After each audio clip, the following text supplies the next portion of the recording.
आपसे आगाज़ करें, चूँकि हार्ड स्टेट का जो मॉडल है पाकिस्तान के मसाइल को हल करेगा या मज़ीद बढ़ेंगे, इस पर भी आपका कमेंट। अब होना तो ये चाहिए था कि वफाक और सूबाई हुकूमतें एक पेज पर नज़र आती, लेकिन अफगान शहरियों की वापसी पर जो इख्तलाफात सामने आ रहे हैं, आपको लग रहा है कि क्या ये नई सियासी कशीदगी को हवा दे सकते हैं और क्या गवर्नमेंट अपनी सख्त पॉलिसीज़ पर अमल दरामद कर पाएगी?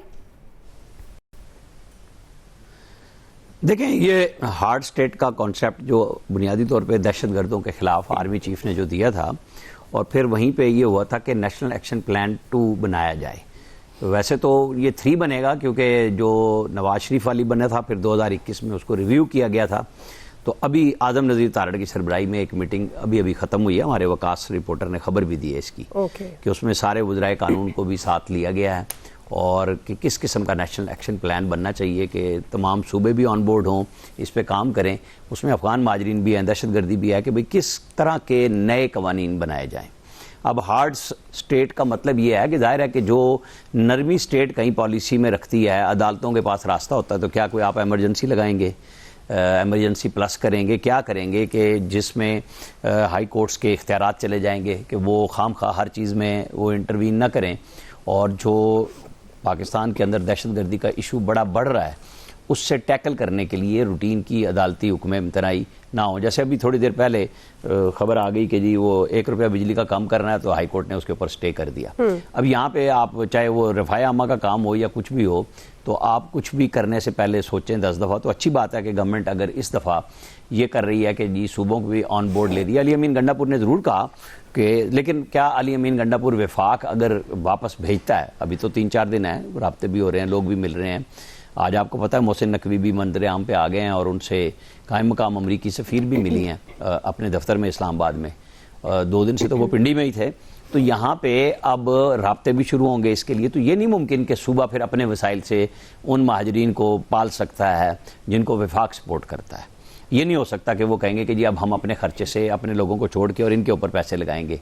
तो वो मैकेनिज़्म बन रहा है। जब एक फ़ैसला किया गया है, जब तक ये फ़ैसला बरकरार है तो इनकी वापसी को यकीनी बनाया जाएगा, लेकिन वो डेडलाइन 31 है। उसके बाद जो मैकेनिज़्म होना है उस पर बात हो रही है। असल इशू ये है कि हमें दहशतगर्दी से टैकल करना है जी। और उसमें मुशावरत बहुत ज़रूरी है, जो पहले पार्लिमानी कौमी सलामती की कमेटी में हुई, फिर आज आदम नज़ीर तारड़ ने एक मीटिंग कर ली है उसके ऊपर।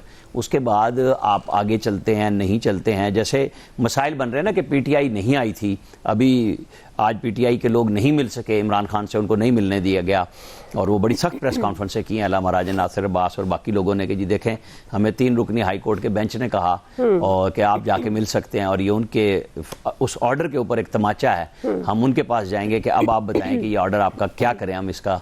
तो जहाँ एक तरफ सख्ती हो रही है दहशतगर्दों के खिलाफ, वहाँ सियासतदानों के साथ बातचीत का रास्ता दोनों को अपनाना चाहिए। ना PTI को उतनी सख्ती करनी चाहिए, और गवर्नमेंट का तो बहरहाल पहला काम यह है कि अगर वो बातचीत की तरफ बढ़ते हैं, जैसे बिलावल ने कहा है कि वो बढ़ने के लिए तैयार हैं, तो बिलावल भुट्टो को बयान दे के घर नहीं बैठ जाना चाहिए। उसके लिए राब्ते उनकी टीमें मौजूद हैं, उनके सियासतदान लोग मौजूद हैं, ताकि ये बहुत ज़्यादा सख्ती की तरफ ना जाए कि बातचीत अपने लोगों से की जाए और सख्ती की जाए दहशतगर्दों से। जी आया साहब, देखिए अल्टीमेट उसका दहशतगर्दी का सामना हमें बहुत इतना ज़्यादा बेहतर हो गए हालात, उसके बाद लगता था कि शायद कभी इस मुल्क में दहशतगर्दी थी नहीं, और फिर उसका दोबारा रीअक्रंस, और जैसे कहते हैं ना कैंसर खुदा न खास्ता वो रीअक्रंस होती है ना, तो फिर बड़ा मुश्किल होता है उस पर काबू पाना।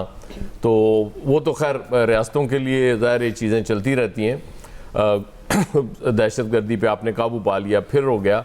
अब आज अभी जैसे वज़ीर कानून आज़म नज़ीर तारड़ साहब एक इजलास की सदारत कर रहे थे, मुझे एक चीज़ समझ नहीं आ रही कि मुझे याद है जब नेशनल एक्शन प्लान पहली बार बन रहा था नवाज शरीफ साहब के दौर में, तो चौधरी निसार उस वक्त चूँकि वज़ीर दाखिला थे, तो वो हेड कर रहे थे वो सारी मीटिंग्स को, और उसमें सब लोग, सारी पॉलिटिकल पार्टीज़ भी बैठी होती थी। उसमें इनपुट के लिए उन्होंने हमें भी, जर्नलिस्ट को भी बुलाया था उस वक्त, अक्रॉस द बोर्ड जर्नलिस्ट उन्होंने सीनियर जो उस वक्त थे उनके मुशावरत में शामिल हुए थे। इस दौर में जब हार्ड स्टेट की बात की आर्मी चीफ ने, मुझे वजारत दाखिला इसमें कहीं नज़र नहीं आ रही। वज़ीर दाखिला साहब वो मंजर आम पे तो आ गए हैं, आए भी वाया अमरीका हैं कि वो अमरीकी वो जो कायम काम सफ़ीर हैं, उनसे मुलाकात के बाद उन्होंने कौम को बताया कि नहीं, मैं दोबारा काम पे लग गया हूँ, वरना वो जो चैम्पियंस ट्रॉफी से हम बाहर हो गए, न्यूजीलैंड से बुरी तरह हम हार गए, वो मुझे नहीं नज़र आए। मेरे चेयरमैन पीसीबी कहाँ थे? उसके बाद इतने वाक़यात हुए दहशतगर्दी के, जाफर एक्सप्रेस का सबसे बड़ा इतना अफसोसनाक सानिया हुआ, उसमें भी जस्ट उनके बयान ही चलता रहा। लेकिन मैं तरस गया था उनके दीदार को। चलें, ये तो आज फ़ायदा हुआ कि मोहसिन नकवी साहब का दीदार हो गया। हार्ड स्टेट बनाने की ज़रूरत क्यों महसूस हो रही है? क्या आपको लगता है कि ये बहुत सॉफ्ट स्टेट है?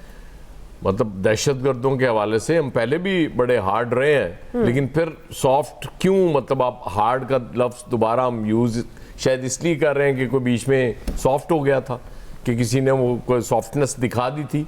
ऐसी बात नहीं है। कम अज़ कम मैं जिस तरह के वो, फिर मैं क्या करूं, मेरी मजबूरी है। मुझे क्रिकेट बार बार वो उसमें आड़े आ जाती है जब मैं बात करता हूं कि आप एक टूर्नामेंट हारते हैं और फिर एक नया तजुर्बा करते हैं कि जी यहाँ जी यंगस्टर्स ला रहे हैं। अच्छा, पिछली दफ़ा जब ये तजुर्बा आपने किया था, जब न्यूजीलैंड से हार के आए थे, आपने जो यंगस्टर्स उस वक्त खिलाए थे वो गायब हो गए। अब आपने फिर यंगस्टर्स लाए थे, आप उनको खिलाया, वो फिर गायब हो जाएंगे। इसी तरह हमारी स्टेट की पॉलिसीज़ भी चल रही हैं कि एक पॉलिसी बनती है, उस पर अमल दरामद होता है, थोड़ी देर चलते हैं, उसके बाद वो चेंज हो जाती है, फिर एक नया तजुर्बा करते हैं और फिर हम वहीं पे चले जाते हैं जहाँ से हमने स्टार्ट किया था। तो इस एंगल से भी कुछ मेरा ख्याल गौर करने की ज़रूरत है। बाकी अदालतों की परवाह न करें। जिस हाई कोर्ट के हुक्म पे वो इमरान खान से मुलाकात की इजाज़त नहीं है, वो स्टे देती रहे, गवर्नमेंट को चाहिए अब उसकी परवाही न करें। गवर्नमेंट क्यों मतलब परेशान होती है जब वहाँ जेल हुकाम उनकी नहीं मान रहे, ये हालत रहेगी हुई है हाई कोर्ट की, तो गवर्नमेंट तो फिर बहुत ताकतवर है, वो क्यों डर रही है उससे? उनसे कहीं जी जाए आप जो मर्जी फैसला दें, स्टेज पे हम नहीं मानते, हमने जो फैसला कर लिया हम उस पर इम्प्लीमेंट करेंगे, ऐसी की तैसी। जी फैसल साहब, देखिए ये तो रियासत के करने के फैसले हैं कि स्टेट हार्ड होनी चाहिए या सॉफ्ट होनी चाहिए। ये वो ज़्यादा रियासत बेहतर समझती है कि इस वक्त जो हालात हैं उसमें किस हद तक जो है वो सख्ती करनी चाहिए और किसके खिलाफ जो है वो सख्ती करनी चाहिए और क्यों सख्ती करनी चाहिए। लेकिन फैसला साजों को ये देखना होगा कि जो पॉलिसी साजी की जो एग्जीक्यूशन है वो दुरुस्त अंदाज में हो रही है या नहीं हो रही। ये तो नहीं है कि हमने अपनी एक टारगेट मुतय्यन कर ली कि हमने इस रियासत को जो है वो मज़ीद जो है इसको हार्ड करना है, अब आपने उसकी एग्जीक्यूशन पे काम शुरू कर दिया, तो उस एग्जीक्यूशन में कोई ऐसे मसाइल पैदा ना हो जाएं जो आप अपनी सिम से जो है वो भटक जाएं। इस पे नज़र रखने की जो है ना वो बहुत ज़्यादा ज़रूरत है। अगर पाकिस्तान की बेहतरी इसको मज़ीद सख्त करने में बिल्कुल करें, आप दहशतगर्दों के ख़िलाफ़ मज़ीद सख्त कार्रवाई करनी है तो इसके लिए तो कोई पॉलिसी की ज़रूरत भी नहीं है, तो होनी चाहिए, हमेशा से होनी चाहिए। तो पूरी दुनिया की ये पॉलिसी है, इसके लिए सॉफ्ट और स्टेट की हार्ड का तो कोई वो नहीं है। अभी जब से आर्मी चीफ ने कहा है और डिबेट शुरू हुई है तो इसमें माशरे के मुख्तलिफ तबके जो हैं वो सवालात उठा रहे हैं। अब ये रियासत की ज़िम्मेदारी है कि वो इन सवालात को जवाब दे। आप रियासत को हार्ड बनाना चाहते हैं, ये रियासत का हक है कि पाकिस्तान की बेहतरी इसी में, ये हमें और आपको इस बुनियादी फैसले पे तो तनकीद नहीं करनी चाहिए। ठीक है, बिल्कुल चाहिए, अगर पाकिस्तान की बका सलामती